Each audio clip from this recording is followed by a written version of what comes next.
Palazzo, ¿cómo la ve? ¿Cómo la ve esta? Y también creo que hay que tener mucha cautela por estas horas y por estos días en función de la gravedad de la crisis, ¿no? Creo que el gobierno ha lanzado una serie de medidas de las cuales despotricó siempre desde el punto de vista ideológico y desde el punto de vista de la gestión. Por populistas. Que no hace otra cosa que demostrar un grado de desesperación que seguramente los mercados lo analizan afuera a la hora de tomar las medidas que toman, ¿no? Ahora, yo no entiendo nada de mercados, pero sí sé que si fuera parte del fondo, de los mercados, diría, qué papelón este país. Están todo el día como dos chicos en el jardín de infantes, se tiran la pelota los unos a los otros.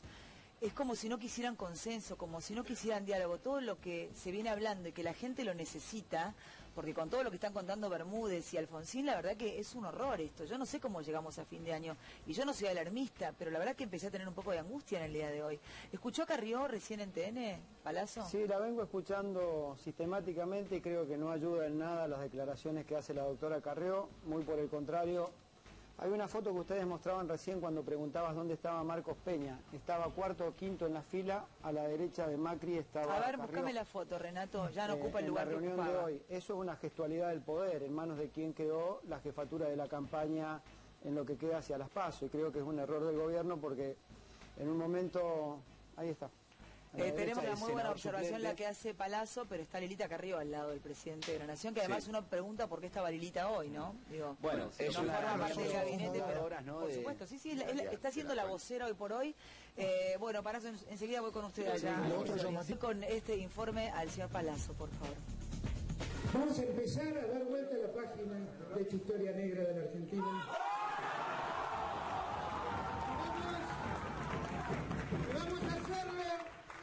Con la convicción que siempre tuvimos y con más felicidad que nunca.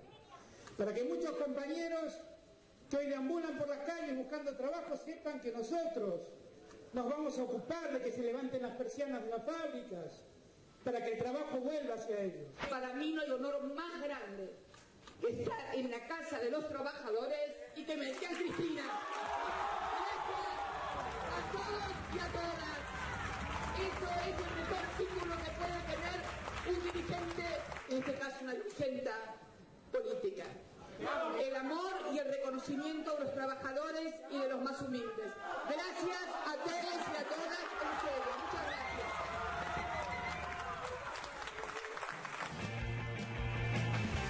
Bueno, Palazzo me dice que le diga Sergio, no Palazzo, porque da un poco antiguo, que le diga... A mí toda la vida me dijeron Canosa, no sabe que Plomo era chiquitita, así me decían por el apellido.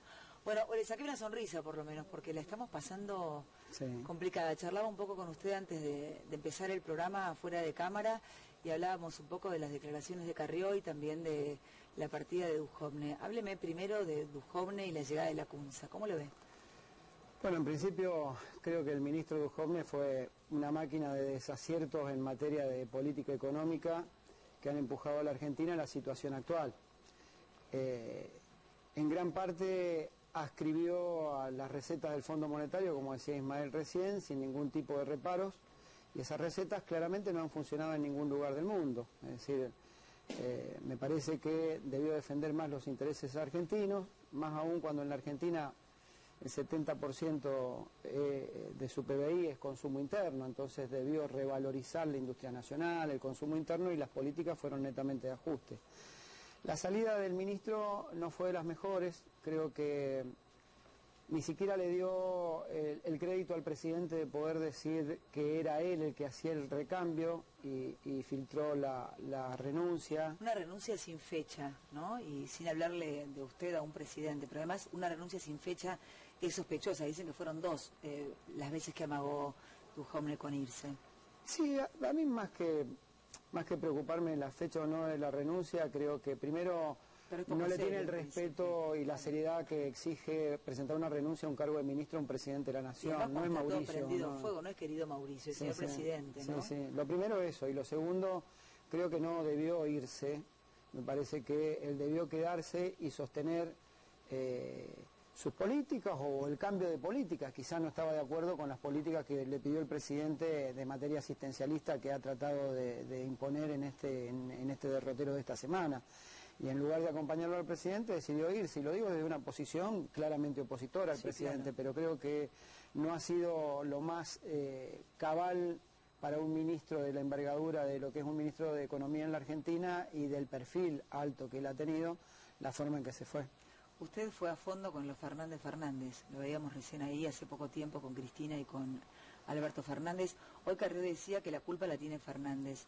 Digo, a esta altura puede que tengan un montón de culpas. No Alberto, que tal vez no estuvo en el gobierno de Cristina todos estos años.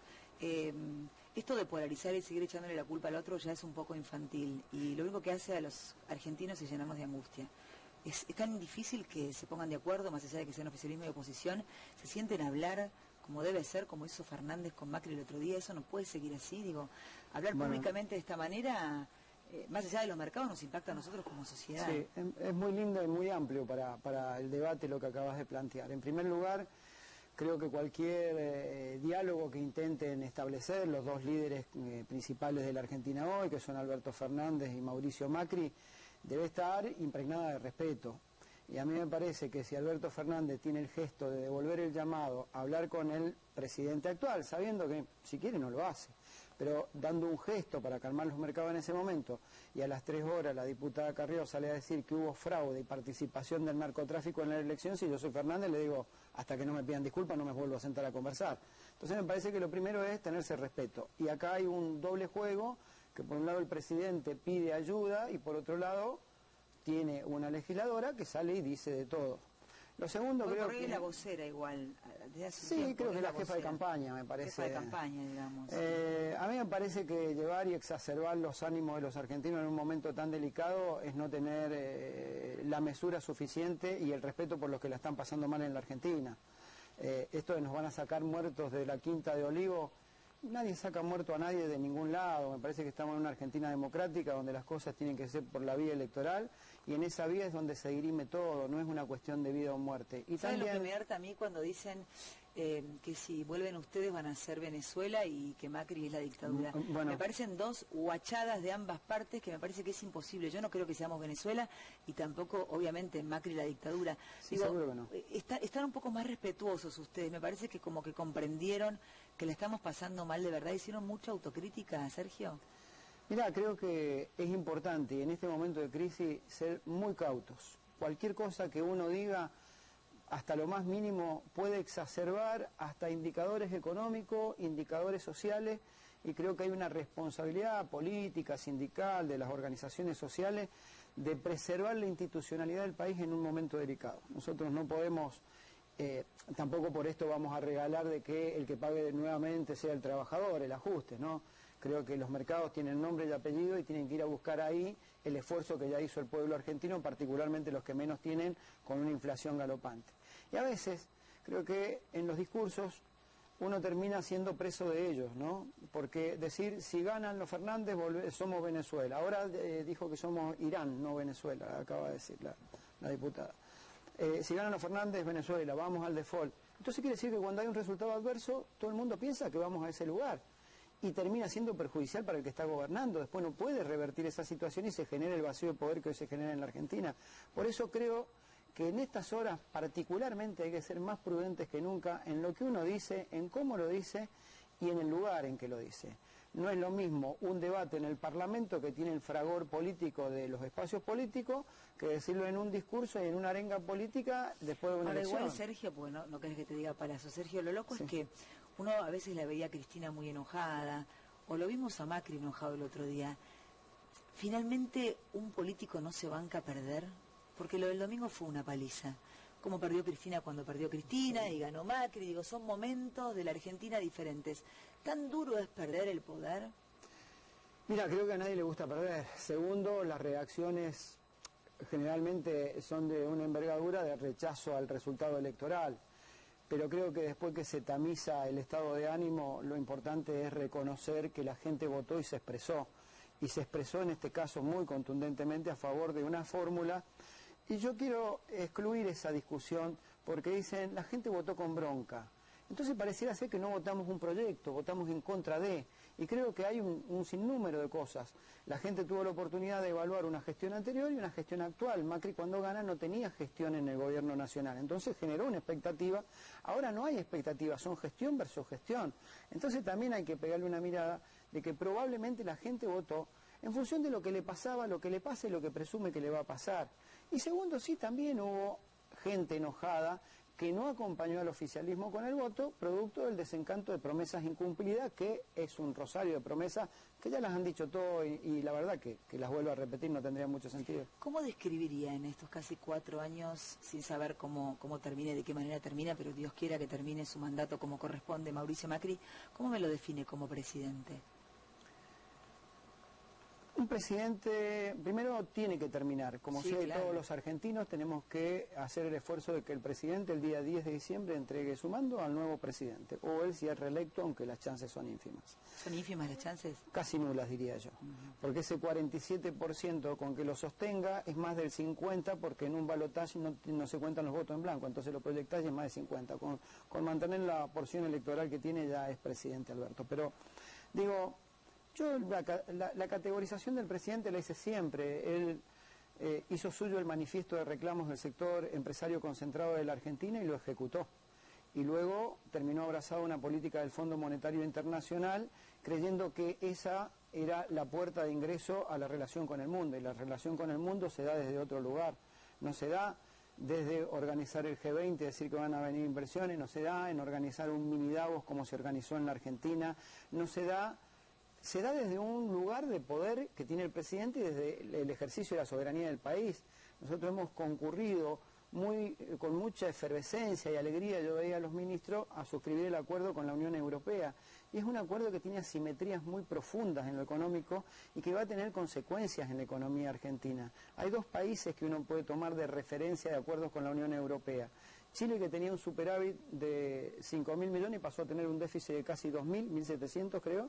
Y México, que tenía un déficit de 10.000 y pasó a tener 17.000 cuando suscribió un acuerdo. Entonces, me parece que ir y decir a todo que sí, porque los mercados lo piden, porque un presidente importante como Donald Trump lo piden, no ayuda a la Argentina y ese no es el ingreso al mundo. Y debo categorizarlo, lamentablemente, como un presidente que mintió. Yo no creo en que el presidente no sabía que sus promesas eran incumplidas. Pobreza cero no existe ni en los países nórdicos, Viviana.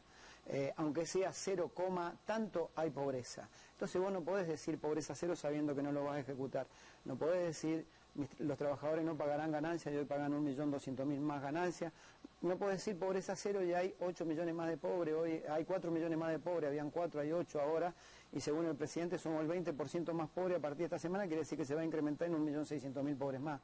Entonces un presidente que mintió, que no tuvo la capacidad suficiente para llevar a la Argentina donde él propuso que le iba a llevar y lamento que haya sido así, no cerró ninguna grieta, al contrario dejó la única grieta y la más insalvable de todo, que es los argentinos que pueden comer y los que no pueden comer. Mi categorización de él es que ha sido un pésimo presidente. Ahora, usted lo decía y lo decimos siempre, ¿no? Cuando hablamos con Bermúdez o en la mesa con algún invitado, uno va contando la cantidad de pobres que se van acumulando como si fuesen objetos y la verdad que pensar que hay tanta gente pobre... Es un humano que no comen, que tienen frío, que duermen en la calle. Chicos que van a tener una vida lamentable, que no tienen alimentación, nutrientes, que no tienen hierro, que no tienen comida, que no van a tener educación porque si no comen no pueden estudiar. Digo, nos hemos acostumbrado a hablar de los pobres como si fuera una cosa que sucede y no la vemos. Es impresionante que haya tantos nuevos pobres más allá de los que había. En la Argentina, lamentablemente, hemos empezado a naturalizar cosas que no son naturales. La pobreza, la inflación del 50% no existe en ningún lugar del mundo. Deben haber 10 países en el mundo que tienen 2 dígitos de inflación, nosotros venimos de una cada vez más grande. Tasa de interés al 70% no existe porque no existe economía si hay tasas de interés al 70%. Si hay tasas al 70%, la economía es estrictamente especulativa, no es de producción. Y si no hay producción, no hay volumen de la economía, no hay generación de empleo, no hay empleo de calidad y mucho menos hay poder adquisitivo de los ingresos. Bueno, yo creo que hay que hacer un análisis correcto de la situación por la que atraviesa Argentina. Argentina no es una economía que exporte valor agregado, es una economía absolutamente primarizada y que sustenta el 70% de su PBI en el consumo interno. Entonces, hasta que logres un desarrollo industrial y de agregarle valor a la economía, reforzar el consumo interno y no lo limites o lo ajustes como se ha hecho con políticas de ajuste ahora. No soy economista ni mucho menos, pero creo que es el ABC de cualquiera que pueda interpretar lo que pasa en la Argentina, ¿no? Sí, lo interpretamos todo, pero después no se lleva a cabo, es raro. Bueno, vos hacías una referencia recién cuando decía ¿Por qué no se juntan? ¿Por qué no se ponen de acuerdo? Sí. Yo creo que es imprescindible. Perdón, Labaña el otro día hizo un comunicado, se me cae la cucaracha, Palazzo, hizo un comunicado, nadie lo llamó, a nadie le importa, después todos dicen, nos encantaría tenerlo a Labaña, entonces el hijo dice, bueno, vótenlo a mi viejo si lo quieren tener. Todos hablan bien de Labaña de un lado y del otro, pero finalmente Labaña propone cosas que, o el consenso, o los 10 puntos, y nadie le da bola a Labaña, es como que lo sacaron de juego a Labaña. Mira, yo creo que lo que hay que hacer urgente es un gran acuerdo social en la Argentina, pero es responsabilidad del presidente que asume, y creo que antes de asumir, porque generalmente te invitan a los diálogos sociales. Pero no le da miedo, el otro día con Urtubey y con Lifchis acá, ¿no le da un poco de miedo que se vayan durmiendo todos y que esto provoque un estallido y que lleguemos tarde a todo? Porque digo, una emergencia alimentaria, yo no sé si no deberían hacerla ahora mismo. De verdad que hay gente que, usted lo sabe, que no está comiendo. Niños que no comen, cada vez más pobres. Esto que contaban hoy en la mesa aterroriza a cualquiera. Digo, ¿no habrá que empezar a hacerlo ahora, ya, antes de que esto nos explote en la mano como una bomba? Por eso decía que hay que hacerlo antes que asuma el presidente. Antes que asuma. Porque aparte, cuando uno hace un pacto social, desde el lugar del que acaba de ganar una elección o desde el lugar del que acaba de asumir, lo hace desde la fortaleza política y donde invita a los demás a ser parte de solucionar el problema. El problema en Argentina es que te convocan a pactos sociales después de 2 años o 3 de gobierno y te invitan a socializar las pérdidas de la gestión, por eso terminan en fracaso. Yo creo que esto se va a dar en la Argentina, creo que la visión que tiene Alberto Fernández es precisamente la del diálogo y buscar esos consensos. ¿Es amigo de Fernández? No, debo haber tenido 2 o 3 veces, me he juntado con él en la asociación bancaria cuando estaba en otro espacio él, creo que estaba con más en aquella época. Y después, bueno, he tenido, cuando ha ido a la bancaria, que fue 2 veces, fue en ese acto que mostrabas recién, donde fueron las 2 fórmulas, tanto la de provincia como la del presidente, y después lo invité a la apertura del Congreso de la Bancaria, que fue también, hizo la apertura, dio una charla ahí, donde revalorizaba la función de la banca pública, que hay que revitalizarla precisamente. O sea que usted es como, entre comillas, hombre de Cristina, más que de Alberto. Yo en realidad tengo mejor relación con Cristina que con Alberto, lo que no significa que no tenga mala relación. He tenido como más inédito, relación. ¿no? Porque todos tienen mejor relación con Alberto que con Cristina. ¿Cómo es su relación con Cristina? Es muy buena, es una relación muy buena. Yo respeto algunas cosas que ella hizo por nuestra organización antes de dejar de ser presidenta. ¿Cuáles? Por ejemplo, nosotros estábamos al borde de la quiebra de la obra social y ella, en un acuerdo salarial, en una paritaria que hicimos, logramos cristalizar un aporte extraordinario que evitó la quiebra de la obra social. También en una discusión salarial muy picante en ese momento, que el ministro era Kicillof, y a partir de ahí tuvimos una relación, te diría hasta de amistad, con Axel. Nosotros logramos sortear una dificultad que teníamos, generando un rubro que es participación en las ganancias, algo que está consagrado en el artículo 14b de la Constitución y que no está reglamentado desde la Constituyente del 57. El único sindicato que logró ponerlo en un convenio colectivo fue ni más ni menos que el bancario. Y yo soy de origen radical. Ese artículo, el 14 bis, es de un radical que es Crisólogo Larralde, así que doble efecto, como dirigente sindical y como hombre que proviene de la fila del radicalismo, para mí fue una gran alegría que pudiéramos concretarlo. Defíname a un sindicalista. Porque veo que tiene muy mala prensa el sindicalismo. Bueno, también porque hay compañeros que hacen las cosas mal y muchas veces se alienta que si hay 10 que hacen las cosas mal, por 10 que hacen las cosas mal, hay 100.000 que hacen las cosas bien, pero no salen, hay compañeros. Nómbreme uno que haga muy mal las cosas y uno que las haga muy bien. Las que hagan muy mal lo dejo librado a que lo diga otro. Yo no me haga esto, Palazzo. Bueno, está claro que hay compañeros que están detenidos que han hecho mal las cosas, que no pueden justificar sus bienes, los nombres los tienen ahí. Sí, compañeros que hacen las cosas bien. Mucha gente lo que dice es, si ganan los Fernández, estos muchachos salen. No, yo creo que la justicia es la justicia, uno tiene que empezar a... También la justicia tiene importancia en esto, ¿no? Porque la justicia tiene que empezar a resolver no en función de acusar a los que se van del poder, sino de que si hay un hecho ilícito, juzgarlo en el momento en que se produce. Que sería ¿no? buenísimo que lo hagan durante el gobierno, no después. Mira, todos tenemos responsabilidad, nosotros los dirigentes sindicales, ustedes los periodistas, sí, por supuesto. Porque también hay responsabilidad del periodismo, claro, en haber ocultado la crisis económica de lo que ha pasado todo este tiempo. No tengo ninguna duda, daba vergüenza el lunes ver a algunos comunicadores contando... Bienvenido sea que... Sí, pero uno sabe que más que bienvenido sea, porque ya están arreglando con el gobierno que le sigue, si es que es otro. Lamentablemente... Sí, todos tenemos responsabilidad. Sí. Y dirigente hay un montón. Yo siempre digo... Dígame un buen sindicalista, un buen dirigente. Para mí, los compañeros que integran conmigo la Corriente Federal, Héctor Amichetti, que es de Gráfico, el compañero de Farmacia, Víctor Carricante, la compañera Sile, que es diputada nacional de Judiciales, y así sería injusto porque hay un montón de compañeros con los que yo me llevo muy bien. Yo considero un muy buen dirigente sindical también a Hugo y a Pablo Moyano. Creo que han hecho por sus trabajadores algo importante y por eso lo ratifican en las urnas. Y suelo decir siempre que en estos tiempos donde pareciera ser que se agita lo malo del sindicalismo con una serie como El Tigre Verón, yo me quedo con la leona que hacía Duplá, que era una dirigente de base que defendía a los trabajadores. Ese, por lo menos, Mire, es mi no lo perfil. tenía tan de tele. De vez en cuando, mira. Ah, sí, no, aparte de Nacio Plaza era con unas tetotas, vio que era como la miraba porque le parecía sexy, ¿no? No, pero veo que el Tigre Verón lo matan a Moyano, al hijo, a toda la familia. Sí, ¿Pero cree no que fue sé. a propósito o que a Suar se le ocurrió porque...? Mira, fue muy coincidente todo, no digo que sea a propósito, pero la elección anterior fue el puntero.